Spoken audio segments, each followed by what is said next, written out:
Rápidamente, tratados de libre comercio. Se va a ratificar por estos días, si no es hoy, el Tratado de Libre Comercio con Corea del Sur, que va a acabar con la industria automotriz en Colombia. El Tratado de Libre Comercio ratificado con la Unión Europea está acabando la industria lechera. Y ni hablemos del Tratado de Libre Comercio con los Estados Unidos. Por primera vez Colombia está importando mucho más de lo que está exportando.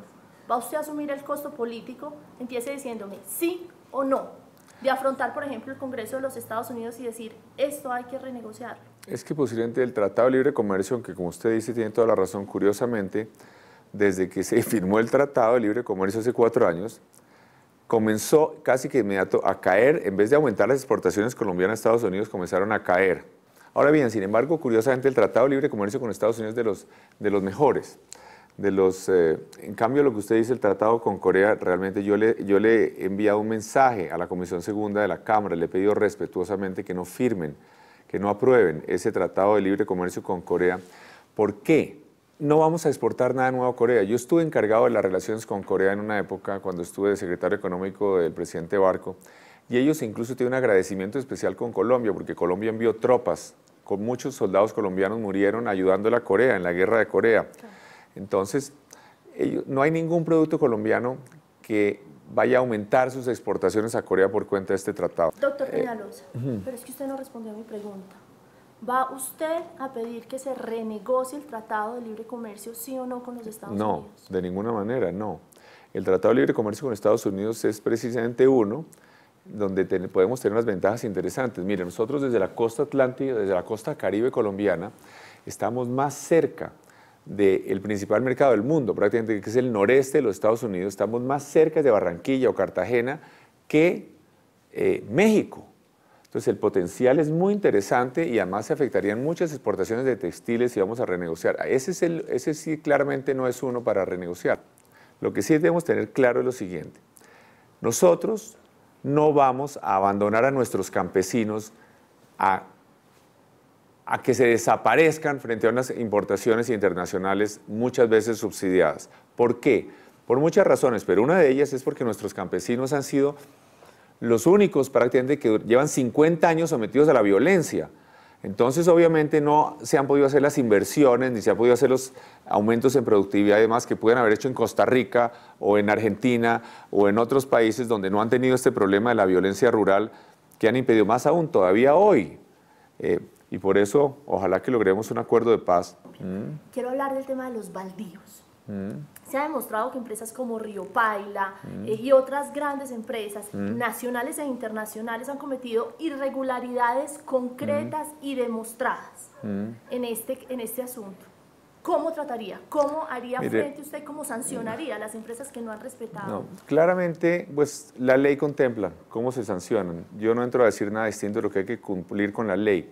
Ahora bien, yo sí creo que debemos crear condiciones para que las empresas grandes inviertan especialmente en la altillanura, porque es una agricultura empresarial, es una agricultura que requiere unas inversiones enormes, tiene unos riesgos enormes y que realmente no es especialmente apta para la agricultura campesina. Entonces también se ayuda al campo si tenemos buenos empleos, bien remunerados. Dígame, ¿de dónde va a sacar el presupuesto? Tenemos un déficit. No, porque estamos hablando en este momento simplemente de que hay que organizar estas posibilidades de que estas empresas puedan invertir. Pero casi todos los candidatos y muchos presidentes han intentado profesionalizar el trabajo en el campo. Estamos hablando primero del tema de los baldíos en la altillanura. Sí. Entonces, lo que creo es que sí es muy importante que se aclare el problema de los títulos y la propiedad de los baldíos. Yo lo que creo es que pues lo fácil es decir qué horror que estas grandes empresas, pero a mí me parece muy bueno que haya la posibilidad de que haya desarrollos empresariales que generen empleos en zonas donde no puede haber un desarrollo campesino. ¿Estaría usted de acuerdo con que se presente un nuevo proyecto relacionado a este tema de baldíos para enderezar todas esas irregularidades frente al Congreso? Por supuesto, es que se necesita, digamos, casi la mitad de la propiedad agropecuaria en Colombia hoy no tiene títulos en regla. Entonces es necesario hacer que se regularicen. Entonces aquí se ha hablado mucho, por ejemplo, de que hay 500.000 hectáreas que se le van a quitar a los narcos y a los paras y demás, o que fueron adquiridas ilegalmente. Por ahora no se ha producido nada. Entonces, ojalá que sí se avance en estos, porque además estas son de las mejores tierras. Estos son de los sitios donde hay buenas tierras en los valles del Magdalena y el Cauca, pues espero que sí sea legalmente posible recuperar. Se ha hablado de 500.000 hectáreas que se podrían recuperar de esta manera. Yo quisiera, y yo sé que los colombianos quisieran escuchar cómo lo va a hacer. Que el gobierno tiene que tener todos sus equipos de abogados para que busquen al máximo si es posible lograr eso. Pero lo que yo digo es, de una manera o de otra necesitamos regularizar la propiedad en Colombia. Por ejemplo, usted hablaba de los baldíos. Claramente también hay muchos avivatos que mediante procedimientos ilegales terminaron apropiándose de tierras que realmente le pertenecen al Estado colombiano. Entonces eso hay que arreglarlo pero lo que sí tenemos es que lograr que haya una regularización en la propiedad en Colombia. En muchísimos casos, en decenas de miles de casos, incluso no hay ninguna discusión sobre el tema, simplemente que no están los títulos. Entonces, por lo menos debemos comenzar por ahí para que los campesinos tengan los títulos de propiedad en regla que hoy no tienen. Pero después de haber tenido un ministro que muchos califican de un gran ministro de Agricultura como Juan Camilo Restrepo, ¿usted por qué cree que esto no se hizo? ¿Qué está impidiendo que esto se haga en Colombia? Bueno, hay una serie de trabas legales porque obviamente no es sencillo. Digamos, si una persona compró y le compró a otra y a otra y a otra, de pronto hay un comprador de buena fe, 10 compras después, que ni siquiera tiene nada que ver con el delito. Entonces estos son, y precisamente como en Colombia a lo largo de cientos de años se ha venido comprando propiedades sin que haya títulos en regla, pues obviamente pues es algo que no es fácil de ponerle orden, pero lo que sí es cierto, insisto, es que por lo menos tenemos que comenzar con aquellos predios que ya tienen un poseedor sin discusión. Pero entonces usted me está diciendo que usted no estaría de acuerdo con que se pusieran, digamos, en práctica o se implementaran las numerosas zonas de reserva campesina que están suscritas pero que no se han implementado por una cantidad de razones que ha alegado el gobierno. Porque recuerdo las marchas en el Caguán de los campesinos pidiendo que se implementen las zonas de reserva campesina. Bueno, sobre la reserva campesina aquí hay muchas interpretaciones. Una zona de reserva campesina no es una república independiente donde no entra la policía, donde no entra el ejército, donde no entran los jueces colombianos. Eso no es lo que dice la ley con relación a las reservas campesinas.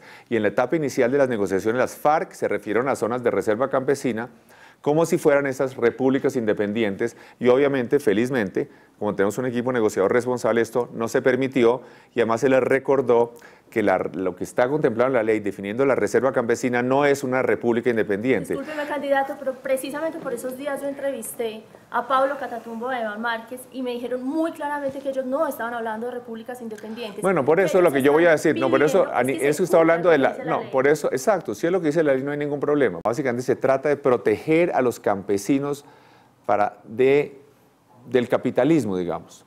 Sobra decir que también protegerlos de los avivatos y los matones que pueden despojarlos de sus tierras. Y de las grandes concesiones mineras que dieron los expresidentes o que han dado muchos políticos a empresas internacionales. Sí, el tema de las concesiones mineras es un tema distinto. Lo que pasa es que la legislación minera colombiana sí ha sido bastante brutal, en donde no es solamente afectando a los campesinos.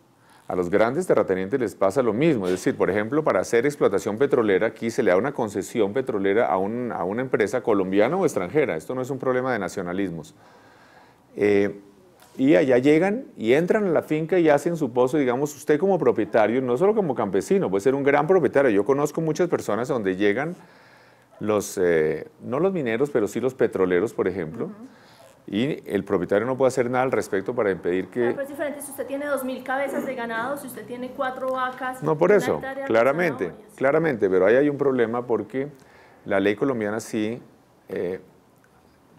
dice que, aunque el propietario no quiera, se puede llevar a cabo esa exploración petrolera en su predio. ¿Usted cómo va a hacer que converja este compromiso del que usted habla con el campo, con ese tema que muchos políticos dicen es fundamental ahora, que es impulsar la locomotora minera y la locomotora petrolera y la locomotora industrial en el campo?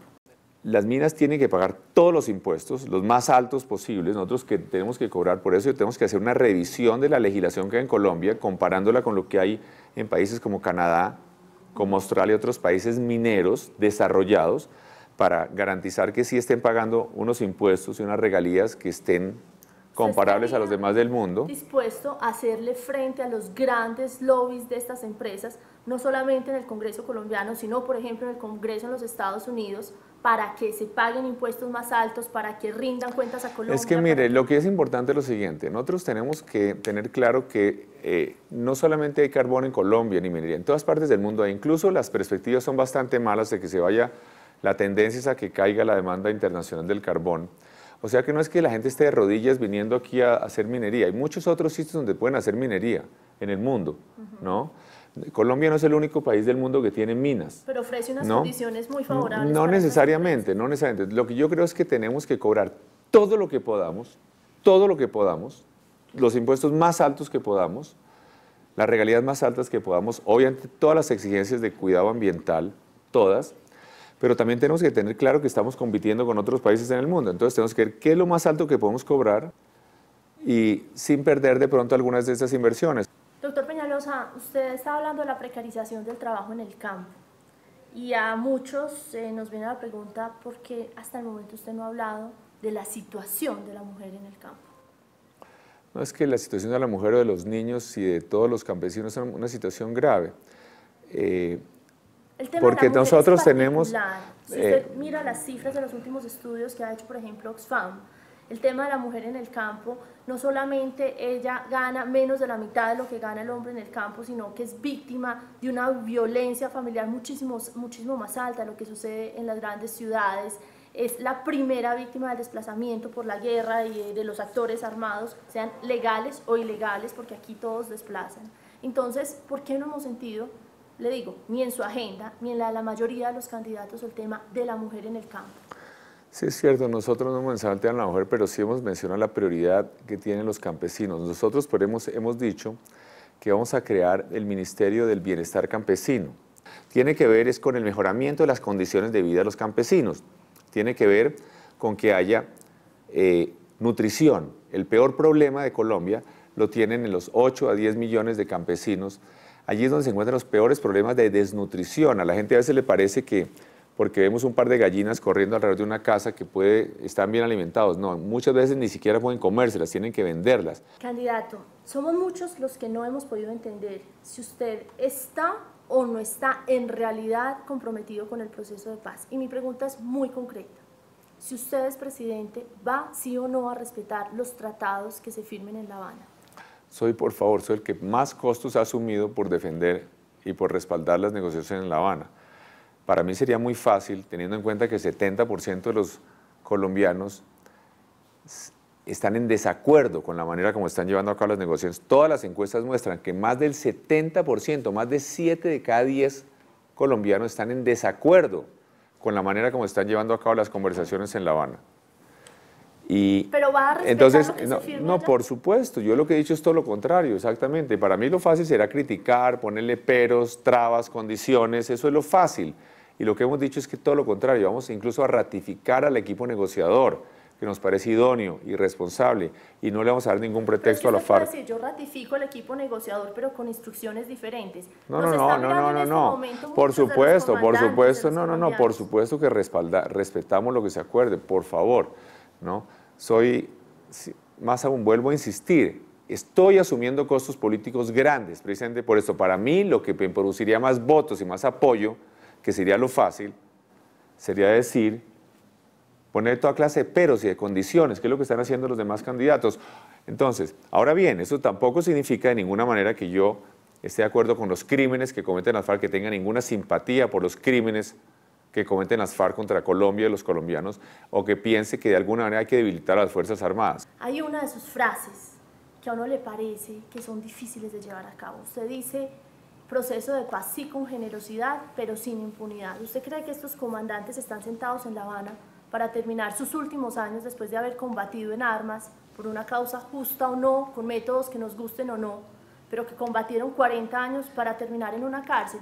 Su frase, desde La Habana, parece absolutamente irrealista. Cuéntenos qué quiere decir.